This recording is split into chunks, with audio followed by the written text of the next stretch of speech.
Programme में आपको खुशामदीद कहते हैं। मैं असदुल्ला खान हूँ। फिरदौस आशिक अवान साहबा सवाल कर रही हैं कि मुझे क्यों निकाला। उन्होंने एतराज़ उठाया है कि मुझे काम नहीं करने दिया जा रहा था। 3-4 महीने से बहुत सारे लोगों को इन्फॉर्मेशन मिनिस्टर बना दिया गया था गैर एलानिया तौर पर, जो इंटरप्ट कर रहे थे, जो मुदाखलत कर रहे थे, और फिरदौस आशिक अवान साहबा काम नहीं कर पा रही थी। एक गैर यकीनी किसी सूरत हाल थी, और ऐसे में फिरदौस आशिक अवान साहबा को जिस अंदाज में हटाया गया, उनको इस पर भी एतराज़ है कि एक ब्यूरोक्रेट के ज़रिए से मुझे हटा दिया गया। प्राइम मिनिस्टर को जिन्होंने मुझे लगाया था उन्हें मुझसे ख़ुद पूछना चाहिए था और मुझे ख़ुद बताना चाहिए था। एक एतराज़ सबसे बड़ा जो फिरदौस आशिक अवान साहबा ने किया, जिसको इल्ज़ाम भी आप कह सकते हैं, वो ये कि वो कह रही हैं कि मेरे ख़िलाफ़ ख़बरें जानबूझकर चलवाई गईं, गोया उनके अपने लोगों ने ही चलवाई। ये फिरदौस आशिक अवान साहबा के साथ क्यों हुआ, एक तो प्रोग्राम में इस पर बात करेंगे।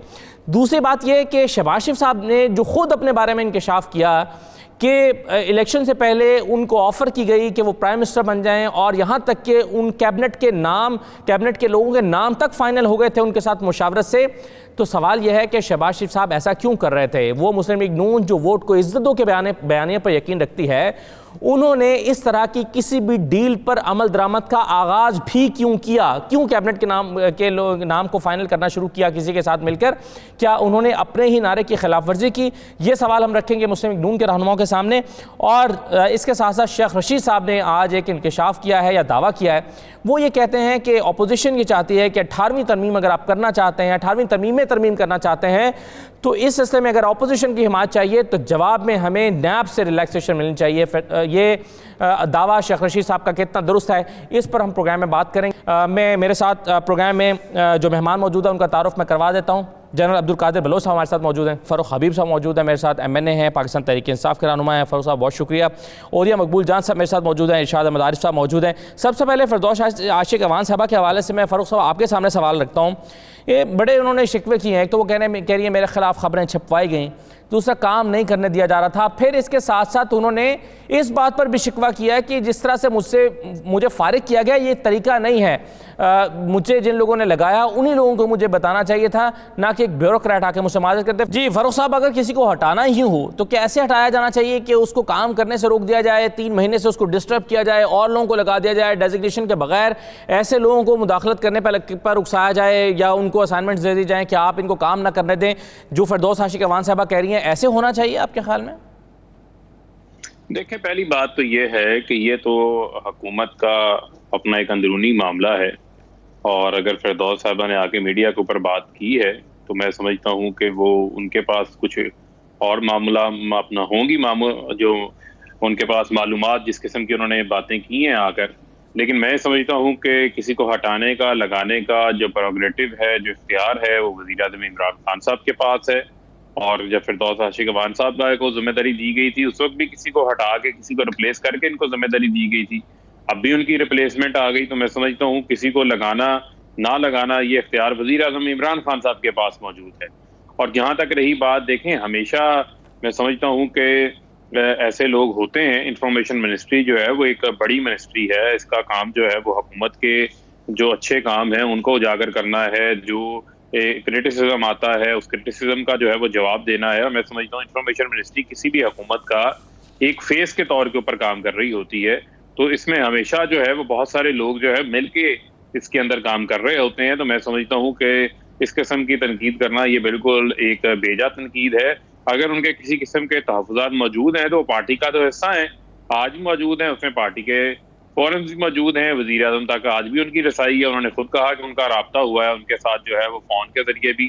तो मैं समझता हूँ कि वो वहाँ पर भी ये बात कर सकती हैं। और आज का मैं समझता हूँ कि मुल्क का सबसे बड़ा इशू फिरदौस आशिक अवान साहबा को हटाना या उनके तहफ़्फ़ुज़ात नहीं है। इसके अलावा बहुत सारे बहुत सारे इश्यूज हैं, उस पर हम बात करते रहते हैं और बहुत सारे जी बिल्कुल सही है। लेकिन फ़ारूक साहब, उन सारे इश्यूज पर बात करते हैं। हम कोरोना पे रोजाना बात कर रहे हैं, 18वीं तरमीम पे कल हमने बात की थी, सारे इश्यूज पर बात कर रहे हैं। लेकिन मुझे ये बताइए कि जब कोई किसी भी चीज को उठाया जाता है, जब देखिए ना आमिर कियानी साहब को उठाया गया तो खबरें चलवाई गई कि जी उन पर करप्शन के इल्जाम हैं, लेकिन तहकीकात हुई। बाबर बिन अता को उठाया गया तो इल्जाम लगे। यहाँ तक कि जहांगीर तरीन साहब के बारे में भी खबरें इस तरह की चली। अब फिरदौस आशिक अवान साहबा कह रही हैं कि मेरे बारे में खबरें चलवाई गई हैं, टिकट जारी किए जाते हैं प्राइम मिनिस्टर हाउस से। तो अब मुझे ये बताइए कि अगर किसी के खिलाफ वाकई किसी ने करप्शन किया तो तहकीकात होनी चाहिए, ना कि सिर्फ खबरें चलवा के उसको डिफेम किया जाए, पार्टी के अपने लोग के खिलाफ कर रहे हो ऐसा। असद पहली बात तो आपको ये क्लियर कर लेनी चाहिए कि ये पहली हुकूमत आई है जिस हुकूमत के अंदर जो है वो कभी रिकॉर्ड को आग नहीं लगी, ठीक है ना, रिकॉर्ड जलाया जाता है। जो तहकीकात होती हैं वो तहकीकात जो है वो पब्लिक भी की जाती हैं। आप जो है वो IPPs का केस उठा लें, आप जो है वो चीनी का उठा लें, आटे का केस उठा लें, उसकी तह तक जो है वो वज़ीर आज़म जा रहे हैं और जो भी उसके अंदर इन्वॉल्व होगा उसको निकालेंगे। और मैं समझता हूँ कि हमारी हुकूमत की जो मेन बुनियाद है वो बुनियाद ही ट्रांसपेरेंसी और शफाफियत के ऊपर है। अगर फिरदौस साहिबा कह रही हैं कि मेरे खिलाफ किन ज़रायों से खबरें चलाई गई हैं तो वो ज़रायों का भी बता देते, और अगर बहुत कुछ ऐसे मामलात होंगे तो उन मामलात के ऊपर यकीनन जो है वो तहकीकात भी होंगी। लेकिन मैं समझता हूँ कि ये फिर एक इंटरनल मामला है, इंटरनल इशू है। इसके ऊपर अगर कोई ऐसी चीज़ होगी तो वो आ जाएगी हुकूमत की जानिब से। अगर उनके ऊपर कोई मामलात होंगे वो भी खुल के सामने आ जाएंगे। मैं समझता हूं ये वाज़ेह है कि फिरदौस साहिबा नाखुश हैं जिस तरह से उनके साथ हुआ, क्योंकि और ये साहब मैं जनरल साहब आपके पास आता हूं, जब किसी को असद बात ये है कि जब किसी को हटाया जाता है तो कोई उससे जो है वो खुश नहीं होता। आज तक वो खुश हुआ, मैं भी अगर मुझे कहा जाए कि आप इस्तीफा दे दें मैं भी खुश नहीं होऊंगा। तो खुशी वाला मामला तो ये खुशी वाला सुन लेना, खुशी वाला मामला तो ये किसी सूरत नहीं होता इन आइदर वे, बस डिपेंड करता है हालात कोई भी हो, खुशी का मामला नहीं होता। लेकिन मैं समझता हूँ कि ये एक जो लेकिन उनके नाखुश होने की वजूहात ये नहीं है। जनरल साहब जरा इस पर आप अगर उस पर कमेंट करना चाहें, क्योंकि नाखुश होने की वजह ये नहीं है कि उनको हटा दिया गया, सिर्फ नाखुश होने की और भी बहुत सारी उनकी वजूहात है जो वो शिकवे कर रही हैं कि किस तरह से उठाया गया, उनकी तस्दील की, उनको इंसल्ट किया गया। यहाँ तक कि ये तो उन्होंने नहीं कहा, लेकिन मैं जानता हूँ कि आप बल्कि इसकी मैं आपके सामने सवाल ही की सूरत में रख दूंगा ये कि क्या ऐसा नहीं था कि वो प्राइम मिनिस्टर के पास जाके पूछती रही हैं एक दिन पहले तक कि मेरे बारे में खबरें फैलाई जा रही हैं कि मुझे फारिग किया जा रहा है, और प्राइम मिनिस्टर ने उनको कहा कि आप जाके काम करें, जब आपको हटाना होगा हटा दिया जाएगा, ऐसी कोई बात नहीं है, आप अफवाहों पर यकीन ना करें, और अगले दिन तो उनको हटा दिया गया। तो ऐसा भी होता रहा। ये आप चाहें तो इसका जवाब दे दीजिएगा। लेकिन जनरल साहब, ये सियासत के कॉरिडोर्स में इस तरह होता है, मुख्तलिफ पार्टीज में होता है, लेकिन कुछ यहाँ पर कुछ अनयूजुअल है। आपकी एज ए पॉलिटिकल ऑब्जर्वर आपकी राय क्या है इस पर? बिस्मिल्लाहिर्रहमानिर्रहीम। असद भाई, फर्रुख भाई ने जो कुछ कहा मेरे ख्याल में उस पर इक्तफा करना चाहिए। इनका इंटरनल मामला है, इनका तरीके हुकूमत है, इनके हुकूमत को चलाने का, वजीरों को लाने का, हटाने का, इनको प्रोजेक्ट करके आसमान तक पहुंचाने का, फिर इनको गिराने का और इनके खिलाफ इल्ज़ामात लाने का।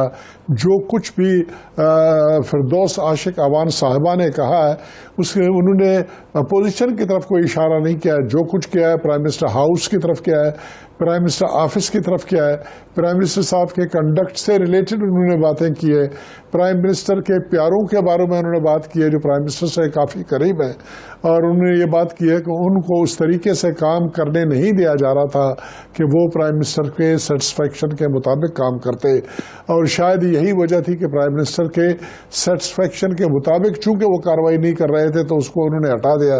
इनका अपना मामला है, और ग्रेस तो इसी में था। बेहतर यही होता कि अगर प्राइम मिनिस्टर ने उनको हटाना भी था तो बुला लेते, बुला के दो बातें उनसे कह देते। जी बिल्कुल सही है सर। मैं वापस आता हूँ आपके पास। और ये साहब ज़रा इस सवाल का जवाब दीजिएगा कि जो फिरदौस आशिक अवान साहबा पूछ रही हैं कि मुझे क्यों निकाला फिरदौस आशिक अवान साहबा को।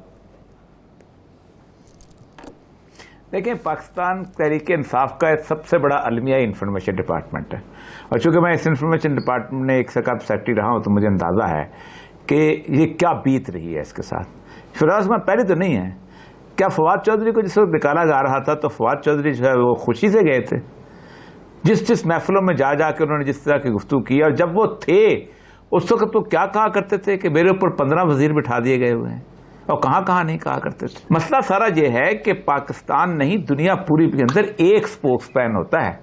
मैं आपको बताता हूं, पीटीआई अगर कभी जिंदगी में अपने आप गिरबान में झांकेगी ना कि हमारे अंदर सबसे बड़ी खराबी क्या है, तो उसकी एक ही खराबी है कि उसके भोंपू बहुत ज्यादा हैं, उसके इंफॉर्मेशन डिपार्टमेंट बहुत ज्यादा है। वो एक बंदा जो मीडिया के जो पकड़ के हाथ में बैठा हुआ है ना, वो उसके जो भी खोपड़ी में जो चीज आती है वो समझता है मेरी खोपड़ी इमरान खान की खोपड़ी एक है, मैं जो चाहूं कह दूं। ये है अलमिया। और इस अलमिया ने सत्यानाश कर दिया हुआ है, एक इमेज ही नहीं बिल्ड हो पा रहा अपनी सारी अचीवमेंट का, और इसको कोई मैनेज नहीं कर रहा। आप आज ये हकीकत है कि प्राइम मिनिस्टर हाउस पे एक बहुत बड़ा वसी सेल है, और उस वसी सेल के अंदर हर बंदा अपने अपने नजरियात का है, कोई सेकुलर है, कोई लिबरल है, कोई खालिसतन मजहबी है, कोई और तरह का आदमी है, किसी की और तरह का, वो एक मैं समझ नहीं आती, खान साहब शायद पता नहीं कैसा करना चाहते हैं। फिरदौस इखवान को आपने रख लिया, अब रख लिया तो चलाते, अब फिर आपने निकाल दिया, फिर किसी और को ले आए। इंफॉर्मेशन डिपार्टमेंट अव्वल तो होना नहीं चाहिए। मैंने जब इंफॉर्मेशन सेक्रेटरी था, मैंने समरी लिख के भेजी थी कि इंफॉर्मेशन डिपार्टमेंट पाकिस्तान के अंदर होना ही नहीं चाहिए। दुनिया के किसी मुल्क में नहीं होता, किसी जमहूरी मुल्क में नहीं होता यार, किसी जमहूरी मुल्क में नहीं होता। और शहबाज शरीफ साहब ने समरी रिजेक्ट कर दी। खान साहब को मैंने कहा आप इसको खत्म करें। खान साहब का बयान मौजूद है कि हाँ इंफॉर्मेशन डिपार्टमेंट नहीं होना चाहिए जी, लेकिन सर ये निकालना एक बात है। आप कह रहे हैं कि फिरदौस आशिक अवान को फिर रखा था तो चलाते, चले नहीं चलाया, निकाल दिया, कोई वजह हो सकती है। निकालना एक बात है, लेकिन जिस तरीके से निकाला गया फिरदौस साहबा को, तो उसमें तहफ़्फ़ुज़ात हैं कि मुझे एक ब्यूरोक्रेट के जरिए से कह दिया गया कि आप चले जाएं, फिर 3 महीने से उनको लाचार और माजूर कर दिया गया था। बहुत सारे इंफॉर्मेशन में और किसकी तरफ वो इशारा कर रही हैं कि उनको डेजिग्नेशन कोई नहीं दिया गया, टाइटल नहीं दिया गया, लेकिन काम सारा उन्हीं से करवाया जा रहा था। देखिए, आप मीडिया का आदमी, मैं मीडिया का आदमी, आपको नहीं पता कौन कौन सा स्पोक्समैन है और कौन कौन सा अनऑफिशियल स्पोक्समैन चला आ रहा है और कहां कहां से चलता है। अच्छा, आप सच्ची बात बताऊं, आप किसी भी 3 इंफॉर्मेशन सेक्रेटरी गुजर चुके हैं इनके जमाने के, आप किसी भी एक तो मेरा बैचमेट रिटायर, उससे पूछ लीजिएगा कि कितने वो कंफ्यूज होते थे इन सारे मामलात के अंदर कि किसको सुने, हमारा बॉस कौन है। अब जब ब्यूरोक्रेसी का पूरी की पूरी इंफॉर्मेशन मिनिस्ट्री यही समझने लगे कि हमने कल को फवाद चौधरी के अपना सेकुलर नजरिए की और चांद के उसकी करनी है, या हमने नूरुल्लाह कादरी करनी है, हमने किसकी करनी है भाई। तो उसका मतलब यह है कि आप इंफॉर्मेशन डिपार्टमेंट का हर अफसर नीचे तक कंफ्यूज हो जाएगा कि हमने किस बंदे को डिफेंड करना है, किस मकाम में। इसीलिए कहा जाता है एक स्पोक्समैन अगर रखना भी तो एक रखो, या फिर जो कर दुनिया के अंदर कॉर्पोरेट कल्चर, आपके यहां ज़ाहिर बात है इमरान खान साहब ने कॉर्पोरेट कल्चर के बहुत लोग रख लिए हैं। कॉर्पोरेट कल्चर लोग जो एक फर्म हायर करते हैं, वो फर्म आपकी इमेज बिल्डिंग करती फिरे। ज़ाहिर बात है इतने लोग जिस वक्त बैठे हुए हैं, they are all from the west, कोई पाकिस्तान के साथ उनका लगा खाता तो नहीं है ना। जुल्फी बुखारी है, उसको पाकिस्तान का क्या हालात का पता, या उसका अपना जफर मिर्जा साहब जो है वो यूएनओ से उठ के WHO से उठ के आ गए हैं, या वो इवन और जितने भी वहां पर बैठे हुए हैं, बुनियादी तौर पर ये वो लोग हैं कि जिन्होंने जो पाकिस्तान जो आते थे, जब आया करते थे 10-15 दिन के लिए आया करते थे, अपना सैनिटाइजर साथ लाते थे, अपने बाकी चीजें साथ लाया करते थे, अपना मिनरल वाटर साथ लाया करते थे, पाकिस्तान के सिस्टम के ऊपर एक तबसरा करके चले जाया करते थे। तो उनसे कहें कि एक फर्म हायर करें बहुत बड़ी, जो कि पीटीआई की इमेज बिल्डिंग करे, और कम से कम इस अपने जो इतने बड़े सोशल मीडिया की टीम छोड़ी हुई है ना, जो पीटीआई के साथ जो 10 साल से हमदर्द लोग थे, जो उनको नाराज कर रही है, मुस्तकिल तौर पे नाराज कर रही है। बिल्कुल सही, ये इंफॉर्मेशन डिपार्टमेंट होना ही नहीं चाहिए। और आप कह रहे हैं कि इमरान खान साहब का किसने इत्तेफाक किया कि नहीं होना चाहिए। Right sir. इरशाद आरिफ साहब, फिरदौस आशिक अवान साहब परफॉर्म नहीं कर सकी, इसलिए उनको हटा दिया गया। बाकी लोगों ने साजिशों का जाल बुना उनके खिलाफ, वो कामयाब हो गए, इमरान खान साहब कुछ नहीं कर सके, ये हुआ। या 1 साल के बाद उनको हटाना ही था, ये हुआ। फिरदौस आशिक अवान साहब की परफॉर्मेंस अच्छी नहीं थी, क्या हुआ फिरदौस आशिक अवान के साथ? देखिए, बात यह है कि 2-3 चीजें जरा ज़हन में रहनी चाहिए। नंबर 1 तो यह है कि जो एक कौमी सियासी जमात होती है एक ऐसे माशरे में जिसमें डाइवर्सिटी है, जिसमें मुख्तलिफ जो है ग्रुप भी हैं, लिसानी ग्रुप भी हैं, उसके अंदर इसके अलावा भी बहुत सारी ग्रुप हैं मजहबी हवाले से, मसलक के हवाले से। तो वहाँ आपको ये तवक्को नहीं करनी चाहिए कि कैबिनेट जो होगी वो बिल्कुल ही ऐसी कैबिनेट होगी जो यक जुबान यक आवाज़ होगी। वहाँ ये डाइवर्सिटी हमें नज़र आएगी एक बार। दूसरी, जो भी वज़ीर इत्तलात बनता है या जो भी बामिन हुस्नी बनता है, उसको ये ज़हन में रखना चाहिए उस पार्टी के हवाले से, उस लीडर के हवाले से, उस हुकूमत की मजबूरियों के हवाले से। ये दूसरा उसूल है। तीसरी ये बात मैं समझने से काफिर हूँ, ये पुरानी सियासी वर्कर हैं मोहतरमा फिरदौस अवान साहबा, कि जब वज़ीर आज़म किसी शख्स को डिस्प्लेयर शो करते हैं या किसी को वो निकालना चाहते हैं तो जरूरी नहीं कि वो खुद बुला के कहें। हमेशा ये होता है कि प्रिंसिपल सेक्रेटरी जो है वो मैसेज कन्वे करता है। प्रिंसिपल सेक्रेटरी इस्तीफा नहीं मांग रहा होता, वो मैसेज कन्वे कर रहा होता है अपने बॉस का। तो उस पे ये बुरा मनाना ये उनकी मर्जी है, वो जरूर मनाएं, लेकिन बात ये है कि ये कोई ऐसी अनएथिकल बात नहीं है, गैर अखलाकी बात नहीं है जिसको इशू बनाया जाए। उन्हें खान साहब से 2 दिन पहले मुलाकात हुई है, उनको पूछना चाहिए था कि आप मुझसे मुतमईन है या नहीं। अगर मुतमईन नहीं है तो उनको मुतमईन करना चाहिए था। और कई चीजें तो ऐसी होंगी ना, एक ये है एक पहलू। दूसरा पहलू ये है कि बजाय से बात होनी चाहिए ना होनी चाहिए, ये तो एक बहस है कि हमेशा इससे चली आ रही है, लेकिन वो इस वक्त बाजार इख्तलाफ मौजूद है। तो मैं तो नहीं समझता कि जो मौजूदा टीम है, शिवली फराज हैं या आसिम सलीम बाजवा साहब हैं, तो बुरी चॉइस है। अब हम कारकर्दगी जब उनकी सामने आएगी, कारगुजारी सामने आएगी, तो हम उस वक्त तय करेंगे कि ये अच्छी टीम है या बुरी टीम है। बज़ाहिर जो तजर्बा है खासतौर पर आसिम सलीम बाजवा का, वो तो उन्होंने अपनी जो ISPR में खेली है वो कामयाब नहीं। तो जी हाँ, बिल्कुल सही है, कामयाब इनिंग्स के लिए। और ये तो देखना पड़ेगा कि आइंदा दिनों में परफॉर्मेंस कैसी रहती है, ये नई टीम जो लाई गई है। मैं एक छोटा ले लूँ, ब्रेक के बाद वापस आकर शहबाज शरीफ साहब के हवाले से सवाल रखते हैं और मैं जनरल साहब से स्टार्ट करूँगा। सवाल मैं छोड़े जाता हूँ कि शहबाज शरीफ साहब जिन्होंने अब ये कह दिया कि मैं तो कैबिनेट के नाम मुझसे फाइनल किए जा रहे थे, ताकतवर हल्के मेरे साथ आकर फाइनल कर रहे थे और मुझे प्राइम मिनिस्टर बनाने का कहा गया था, ये फिर क्या हुआ उनके साथ? ये क्यों शहबाज शरीफ साहब ने वोट को इज्जत दो से हटकर कोई और रास्ता अख्तियार करने की कोशिश की थी? एक मुख्तसर ब्रेक लेते हैं, ब्रेक के बाद वापस आते हैं।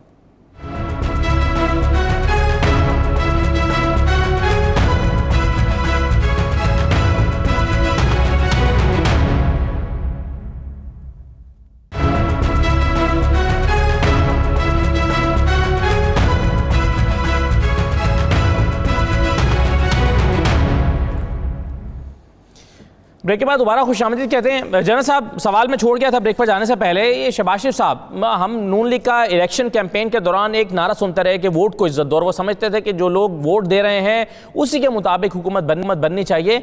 लेकिन दूसरी तरफ खुद शहबाज शरीफ साहब ने इंकशाफ किया है कि उनको ये पैगाम 2 नामवर सहाफ़ियों के जरिए भेजा गया कि आपको प्राइम मिनिस्टर बना दिया जाए, और वो इस पर मुतमईन होकर बैठे हुए थे। यहाँ तक कि कैबिनेट के लोगों के नाम उन्होंने उन लोगों के साथ मिलकर फाइनल कर लिए थे जो उनको ऑफर कर रहे थे। ये अगर किसी ने ऐसा किया भी तो शहबाज शरीफ साहब ने इसको कैसे तस्लीम कर लिया? उनको तो वो तो हकीकी जमहूरी कदरों के अलंबरदार है ना, उन्होंने ये क्यों किया? जनरल साहब, आपके ख्याल में?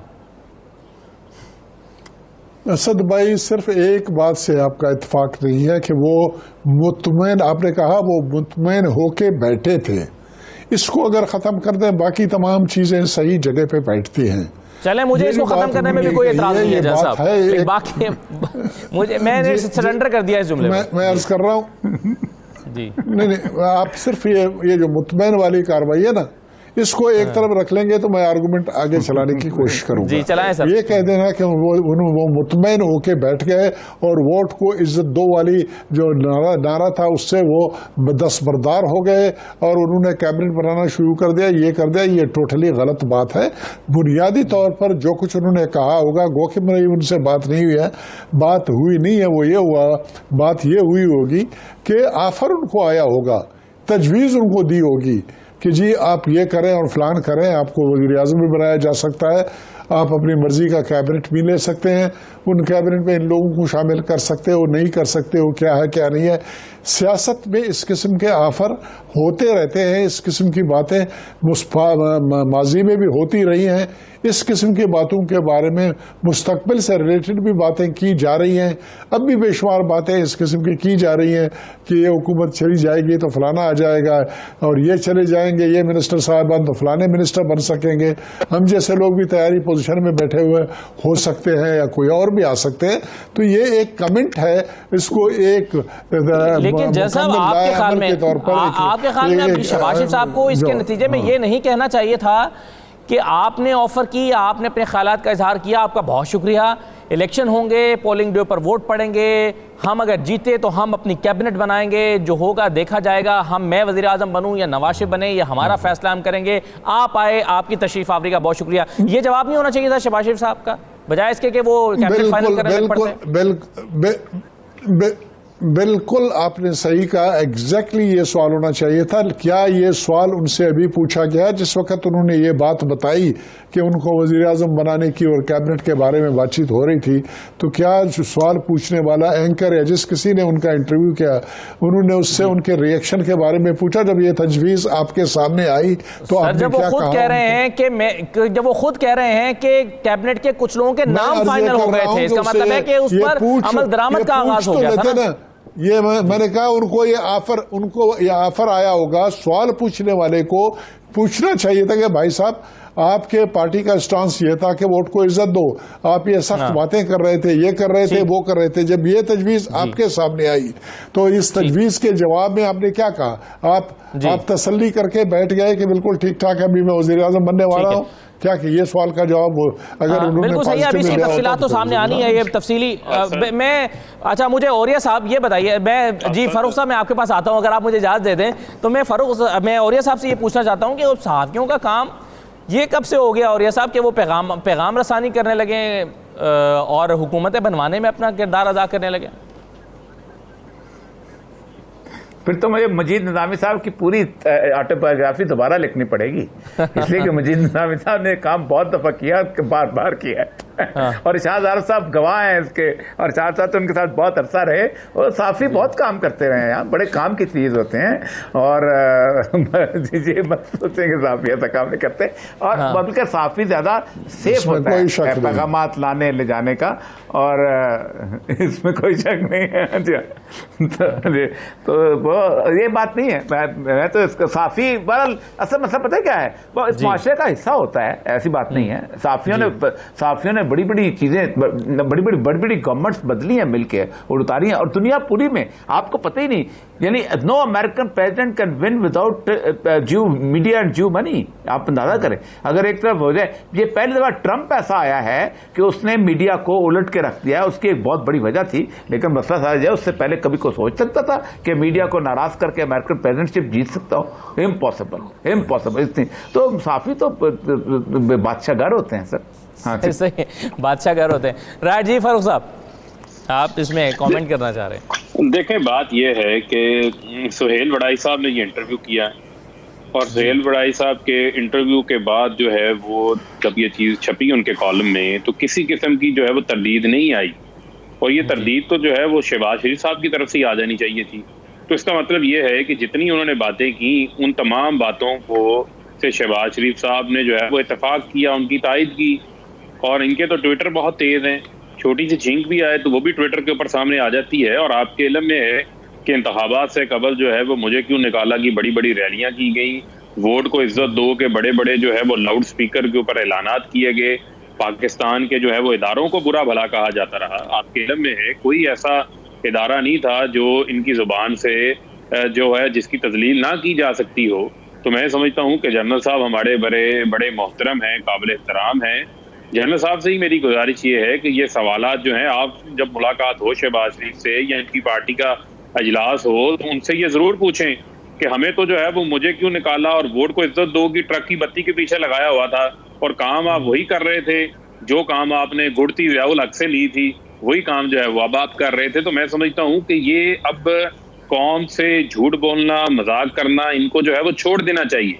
मैं समझता हूँ कि हमेशा जो है वो चोर दरवाज़ों के ज़रिए जो है वो ये राहे इक़्तिदार के अंदर आते रहे हैं, और सारी दुनिया को इस चीज़ का पता है। उसी की तारीफ जो है वो सुहेल वड़ाइच ने अपने कॉलम के अंदर भी कर दी पकड़ के। तो मैं समझता हूँ कि अगर वोट को इज्जत देनी है, अगर जमहूरियत को मजबूत करना है, तो फिर वो लोग ही मजबूत कर सकते हैं जिनका जीना मरना पाकिस्तान के अंदर हो, जिनकी जायदादें या जिनके बच्चों के कारोबार जो है वो मुल्क से बाहर ना हो, जिनका स्टेक जो है वो आम आदमी के साथ हो। तो मैं समझता हूँ कि अब ये फैसला भी कर लेना चाहिए कि मुल्क में जो है वो किस सूरत जो है वो आगे बढ़ना है। तो मैं समझता हूँ इस किस्म की जब बातें सामने आती हैं तो फिर ये सामने खुल के नजर आता है कि इनकी अपनी एक पार्टी के अंदर तकसीम है, एक सोच की तकसीम है, एक जो है वो एक ग्रुपिंग है। शहबाज शरीफ साहब की जो है वो मुस्लिम लीग अलग नजर आती है, PMLN नवाज शरीफ की मुस्लिम लीग अलग नजर आती है, मरीम नवाज एक ग्रुप को लीड करती है, शहबाज शरीफ एक ग्रुप को लीड करते हैं। तो मैं समझता हूँ कि ये अवाम को साथ जो है वो एक मजाक के मुतरादिफ है ऐसी चीजें जब ये सामने आती हैं। तो इसका मैं समझता हूँ कि जवाब अब शहबाज शरीफ को आके खुद प्रेस कॉन्फ्रेंस के अंदर देना चाहिए। ये बहुत बड़ी बात है, ये छोटी बात नहीं है, ये छोटी बात नहीं है जी। एक इसमें इरशाद आरिफ साहब मसला ये भी है ना कि एक तरफ अपोजिशन पहले दिन से इल्ज़ाम लगा रही है कि ये इलेक्टेड प्राइम मिनिस्टर नहीं है, ये सिलेक्टेड प्राइम मिनिस्टर है, और दूसरी तरफ आज वो इंकशाफ कर रहे हैं कि मेरे साथ बैठकर कैबिनेट फाइनल हो रही थी, गोया ये भी सिलेक्टेड होने के रास्ते पे थे, अगर वो दुरुस्त कह रहे हैं, या अगर उनका बयान दुरुस्त तरीके से छापा गया है और मिसकोट नहीं किया गया, और जैसे फारूक साहब कह रहे हैं कि उन्होंने इसकी तरदीद नहीं की, तो गोया वो तस्लीम कर रहे हैं कि हाँ जी मैंने यही कहा है जो कुछ छपा है। और तो ये फिर क्या, ये तो बिल्कुल डिफरेंट सी दो चीज़ें हैं। एक तरफ आप प्राइम मिनिस्टर पर इल्ज़ाम लगा रहे हैं कि वो सिलेक्टेड है, दूसरी तरफ आप ये कह रहे हैं कि मैं सिलेक्टेड होते होते रह गया। इरशाद साहब देखें, बुनियादी चीज़ें ज़रा थोड़ा मुझे टाइम दीजिएगा, मैं एक दो चीज़ें आपको बताऊं। पहली बात तो ये है कि मियां शहबाज शरीफ साहब का कभी भी ये नुक्ता नज़र नहीं रहा कि जी हम वोट के ज़रिए कभी आए थे या आइंदा वोट के ज़रिए आना चाहते हैं। वो हमेशा इस बात के हक़ में रहे हैं कि सिविल बालादस्ती की जो बात आप करते हैं, भाई साहब जो करते हैं, उसका वो हरगिज़ मफ़हूम ये नहीं है। वो समझते हैं इदारों को मिलकर चलना चाहिए, और जैसे इलेक्शन 88 में हुए थे, जैसे इलेक्शन उसके बाद होते रहे हैं, जैसे इलेक्शन 2013 में हुए, उसी तरह के ये इलेक्शन होने थे। उन्हें ये इस बात का एहसास था, और इस बात से मियाँ नवाज शरीफ साहब मुत्तफ़िक थे। मियाँ नवाज शरीफ साहब जब जुलाई में वापस आए थे, वो जेल जाने के लिए नहीं आए थे, वो जो है वोट को इज़्ज़त देने नहीं आए थे। वो ये समझ कर आए थे कि मैं जब जाऊंगा तो इलेक्शन जीतने में मदद मिलेगी, और हम इतना अपना शो ऑफ कर देंगे, शो ऑफ पावर कर देंगे कि लोग भी हमें वोट देंगे, और जो हल्के बनाओ बिगाड़ में काम लेते हैं वो भी मरूब होकर हुकूमत हमारे कल हवाले कर देंगे, जिस तरह उन्होंने 2008 में पंजाब की हुकूमत कर दी थी, 2013 में मरकज़ की हुकूमत कर दी थी। एक बात, दो सहाफ़ियों का जो नाम लिया जा रहा है, उनमें से एक के बारे में मुझे इलेक्शन से पहले ही इल्म था कि वो सिलसिला जुम्बानी, मैं पैगाम रसानी नहीं कहूँगा, मैं सिलसिला जुम्बानी कहूँगा। और उसमें एक बात मैं क्लियर कर दूँ, और ये मैंने कालमों में लिखा भी था कि उस वक्त जब ये बात हो रही थी तो किसी ने ये नहीं कहा था कि जी आपको हम हुकूमत देंगे। जो अल्फाज थे मैं दोहरा देता हूँ जो कहे गए थे उस मोहतरम सहाफ़ी ने, कहे गए थे कि हम आपके मद्दाह हैं, नंबर 1। नंबर 2, हम मुस्लिम लीग और शहबाज शरीफ से कंफर्टेबल हैं। ये असदुल्ला साहब आप गालबन समझ गए होंगे कि ये सहाफ़ी कौन हो सकते हैं, ये एंकर कौन हो सकते हैं, ये बड़ा नाम कौन सा हो सकता है। तो ये अल्फाज थे। इससे अगर, और मैं नहीं समझता कि दूसरे साहब जो हैं उनको भी मैसेज इससे अलग मिला होगा। हाँ, अलबत्ता उन्होंने अगर अपना लोच तला और उन्हें जाके कह दिया जी आप कैबिनेट बनाए, आपको हुकूमत मिल रही है, तो ये मैं नहीं कह सकता। लेकिन इन साहब से, इन सहाफ़ी से मैंने परसों ही बात की, और मैंने कहा कि मुझे तो ऐसे याद है, इसके अलावा कोई पैगाम था? उन्होंने कहा बिल्कुल ऐसे कोई पैगाम नहीं था, यही पैगाम था। अब उसमें 2 शर्तें थी। नंबर 1 शर्त ये थी, यानी वो उन्होंने ऐद नहीं की थी कि आपने इलेक्शन जीतना है, ऐसे नहीं होगा कि हम उठा के आपको इलेक्शन जितवा के दे देंगे। एक बात। दूसरा ये है कि आपने अपने वोटर को और ब्यूरोक्रेसी को और इदारों को मुतमईन करना है कि अगर आपको इक़्तिदार मिलता है तो वो इक़्तिदार आपने लड़ने के लिए नहीं लेना, जो मियाँ नवाज शरीफ का तरीका है कि अवाम उनको वोट देते हैं, इस्टेब्लिशमेंट उनको हुकूमत देती है, और वो लड़ भिड़ के 2-2.5 साल के बाद घर आके बैठ जाते हैं, और फिर होना लफ्ज़ ज़रा सख्त है डिलीवर करने के लिए जी, अवाम के लिए इक़्तिदार क्यों निकाला। बिल्कुल तो सही ये चीज़ें, ये 2 चीज़ें प्रीरेक्विजिट थी जो कि शहबाज शरीफ साहब नहीं कर सकते। इसलिए राइट सर, वक्त बिल्कुल वक्त कम है सर। मैं इरशाद साहब एक सेकंड नहीं जी, एक मेरी बात खत्म, एक मिनट बात ख़त्म करने दें। बात ये थी कि केस सिर्फ उस बयानी से नहीं बिगड़ा कि इस्टेब्लिशमेंट नाराज़ होगी, उस बयानी की वजह से अवाम ने ये समझा कि ये तो इक़्तिदार में आना ही नहीं चाहते, ये तो लड़ाई लड़ना चाहते हैं, हम अपना वोट क्यों ज़ाय करें। चुनाचे जो इलेक्टेबल था, जो वोटर था, जो सपोर्टर था, उसने कहा कि हम उस आदमी को या उस पार्टी को वोट क्यों ना दें जो चाहते हैं कि तब्दीली लाएं, इलेक्शन कराएं और इदारों के साथ और लड़ाई झगड़े से गुरेज करें। राइट सर, एक ब्रेक मुझे शाह साहब चलें, तो वोटर का मूड बदल गया। राइट सर, एक छोटा सा मैं ब्रेक ले लूँ। वापस आके शेख रशीद साहब जो कह रहे हैं कि जो 18वीं तरमीम है, ऑपोजिशन चाहती है कि डील कर लें, 18वीं तरमीम पर अगर आपने तब्दीली करनी है हम आपका साथ दे देंगे, लेकिन नैब से रिलैक्सेशन दे। ये कितना दावा दुरुस्त है शेख रशीद का? एक ब्रेक लेते हैं, ब्रेक के बाद वापस आते हैं।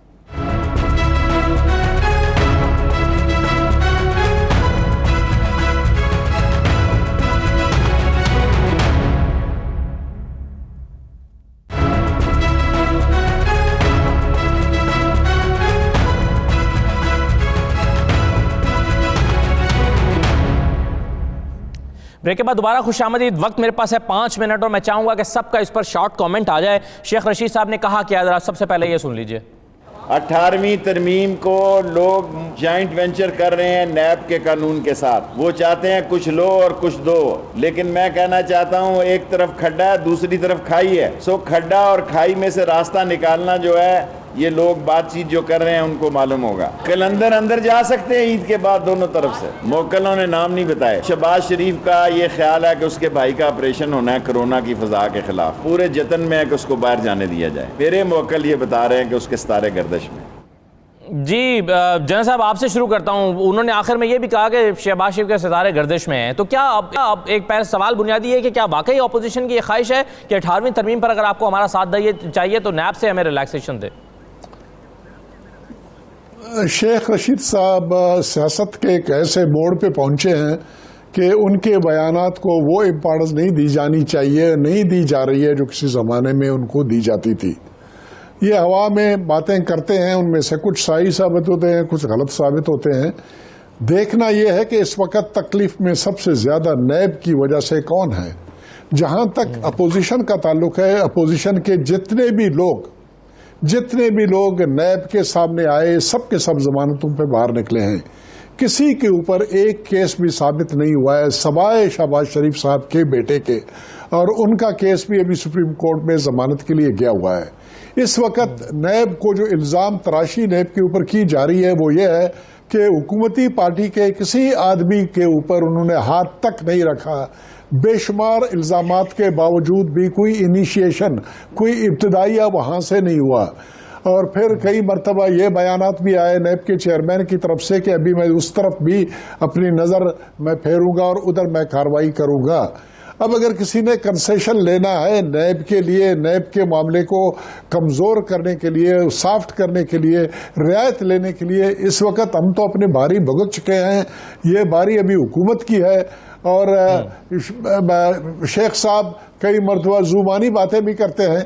शायद उनका मकसद हुकूमत से हो कि हुकूमत चाहती है कि इस वक्त नैब के कानून में नरमी लाया जाए और 18वीं तरमीम को सामने शोशे के तौर पर। राइट सर, आप कह रहे हैं कि डील जो है वो अपोजिशन की तरफ से नहीं, हुकूमत की तरफ से होने की कोशिश हो रही है। फरूख हबीब साहब, ये आप जो शेख रशीद कहते हैं पीटीआई उसको उसकी हिमायत भी करती है, यानी खासतौर पर इस स्टेटमेंट की हिमायत कर रही है पीटीआई और हुकूमत? देखिए, ये तो बात शेख रशीद साहब से पूछनी चाहिए कि उनको ये बात का जो है वो इल्म कहाँ से हुआ। लेकिन मामला ये है कि पीएमएलएन तो हमेशा जो है वो डील मास्टर है, डीलों की तलाश के अंदर होती है।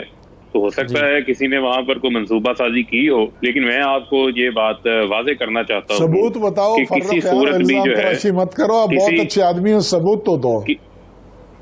किसी सूरत भी नहीं, मैं तो माजी के हवाले दे सकता हूँ ना जनरल साहब, मैं तो माजी की बातें कर रहा हूँ। गुस्ताखी माजी के कहाँ डील की भाई? आपको मेरी बात बुरी लगी हो? फर्रुख, मैं आपकी बहुत प्यार करता हूँ आपसे। किसी एक की बात बताओ जहाँ डील के नतीजे में उनको फायदा हुआ। मुझे बिल्कुल इस बात का इदराक है, आपकी प्यार का, मोहब्बत का बहुत शुक्रिया। लेकिन वो कहते हैं ना, याद माजी अजाब है, या रब छीन ने मुझसे हाफजा। मेरा मसला ये है कि मुशर्रफ साहब के साथ भी इसी तरह डील हुई थी, और शहबाज शरीफ और चौधरी निसार भी रात के अंधेरे में जाकर इसी तरह डीलें किया करते थे। तो मामला ये है कि 18वीं तरमीम की हवाले से जो बात होनी चाहिए उसकी अहमियत अपनी जगह के ऊपर है, लेकिन किसी सूरत में मामला अपनी जगह पे है। नैब कानून जो है वो जिसमें मुल्क को लूटा है, उनके लिए किसी सूरत भी जो है वो उनको फेवर देने के लिए तब्दील नहीं होगा। ये हुकूमत का स्टेटेड मौक़िफ़ है। और ये साहब देखें, एक तो बहुत बड़ी हकीकत ये समझ लेनी चाहिए कि पाकिस्तान तहरीक इंसाफ जो है वो 18वीं तरमीम बावजूद अपनी ख्वाहिश के नहीं कर सकती, क्योंकि उस पर अद्धी अक्सरियत मौजूद नहीं है। उसको दोनों पार्टियों को साथ मिलाना पड़ेगा। जब आप दोनों पार्टियों को साथ मिलाते हैं तो आप क्या उनको ऑफर करें? कोई ना कोई ऑफर देते। पाकिस्तान की सियासत जो है अभी तक उसूली सियासत में ढली नहीं है, इस बात को भी आप तस्लीम कर लें कि आप पाकिस्तान की सियासत, अगर कोई शख्स ये कहता है कि 77 साल के बाद हमने को उसूली सियासत का रास्ता अख्तियार कर चल पड़े, नहीं, ऐसी बात नहीं है। उसूली सियासत जहाँ होती है वहाँ लोग हुकूमतें छोड़ दिया करते हैं कि हम नहीं चलते, वहाँ लोग कहते हैं कि बस ठीक है आइंदा हम जीत जाएंगे, वहाँ इलेक्टेबल्स नहीं आते, बाकी लोग हम एक जैसे कहते हैं मरंजा मरंज किस्म की मिली जुली हुकूमत कर रहे हैं। तो लेना देना पड़ेगा, इतना मुझे इतना अंदाजा। अगर वाकई 18वीं तरमीम के लिए लोग लेना देना यानी इसके बगैर नहीं होगा। बात यह है कि अगर तो रियासत ने फैसला किया है कि जो कबाहतें 18वीं तरमीम के सामने आ चुके हैं, ख़ासतौर पर कोरोना के बहरान में, इसमें तब्दीली लानी है, तो मेरा ख्याल है सियासी जमातें, खा मुस्लिम लीग हो, पीपल्स पार्टी हो, वो इस मुल्क की जमातें हैं, वो भी समझते हैं। सबसे पहले मुझे याद है कि 15 या 16 में मियाँ नवाज शरीफ साहब ने ये बात कही थी कि 18वीं तरमीम ने विफाक के हाथ बांध दिए हैं, वसाइल जो हैं और इख्तियारात सूबों के पास हैं और सब कुछ भुगतना हमें पड़ता है। तो मेरा ख्याल है इस पर कुछ जो मुनासिब तब्दीलियाँ हैं वो करना चाहेंगे तो हो जाएंगी, कोई ऐसा मसला नहीं। राइट सर, बहुत शुक्रिया। शुक्रिया औरिया साहब, जनरल साहब और फ़ारूक हबीब साहब, तमाम मेहमानों का प्रोग्राम में शिरकत करने का शुक्रिया। इजाज़त दीजिए, अल्लाह हाफ़िज़।